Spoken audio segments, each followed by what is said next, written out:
Hello, my name is Christopher.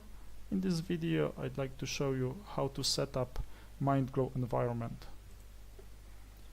First we need to download mindglow from the website. Let's go to mindglow.eu, scroll down to the download area and save it locally on our machine. Okay.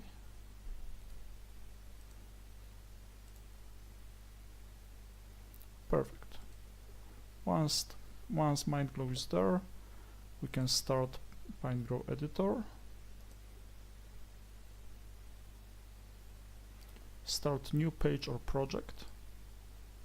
Make sure it's a Bootstrap 4 project. Mindglow doesn't work fine with other frameworks. Create new page. Save it. Let's say awesome folder. Alright, now we have new Bootstrap 4 document and we need to connect mindglow as a library to that document.